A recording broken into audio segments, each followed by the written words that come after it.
Are you struggling with mathematics? Do you think maybe you're just not smart enough or it's just not for you?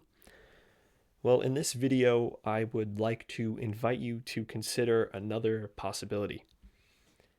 Maybe your struggles with mathematics have nothing to do with a lack of intelligence.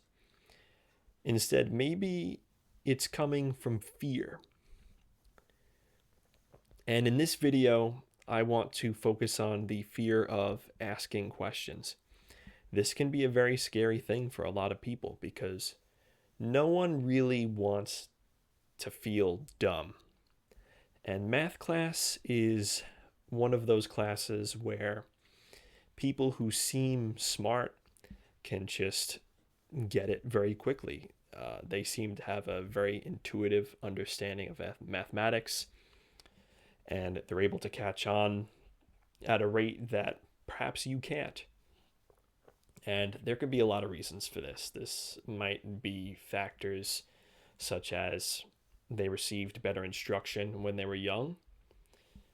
They may have exposed themselves to certain media, like certain video games, that could have allowed them to get this head start.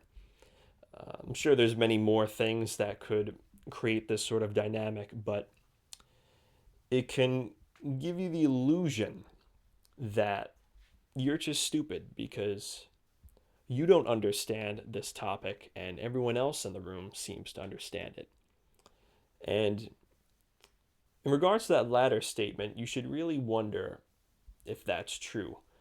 Because if you're scared of asking a question in math class, it's quite possible that a lot of other people in the class are scared of asking the exact same question, even.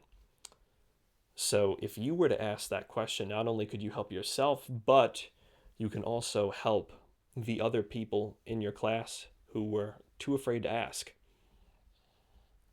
Now, the idea of asking questions can be very daunting.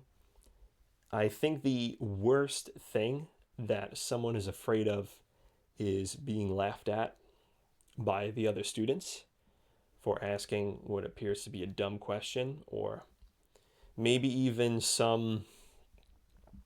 the teacher might say something that might offend you, depending on the kind of teacher you have. You know, not all math teachers have the same sensitivity when it comes to these sorts of things. So if you have a really rough professor, then you might be embarrassed to ask questions for that reason too. And I want to focus on the former fear, the fear of being laughed at by your students. Um, it's something that I have experienced personally. I'm not sure if they were laughing at me or the professor because the professor did have an accent, but when it happened, I assumed it happened to me. And I know how restricting that sort of experience can be after you've had it. But there's something to think about here is that if the class laughs at you, so what? In the end, what does that really matter? And let me tell you something else. You could have been the smartest person in that room, and people would still find something to laugh at you for. So, I don't think there's any logical reason to be afraid of asking a question in math class. If you're really having a hard time with something and you don't want to ask in front of the other students, you can, go to your professor after class, or if you go a little early, you can come up with your question before class and do it that way. Now, if you're interested in more particular instruction when it comes to certain math problems and certain assignments, I offer math tutoring to struggling college students. So if that's something you're interested in, check out the link in the description. I'm going to provide something for you there. Thank you very much for watching.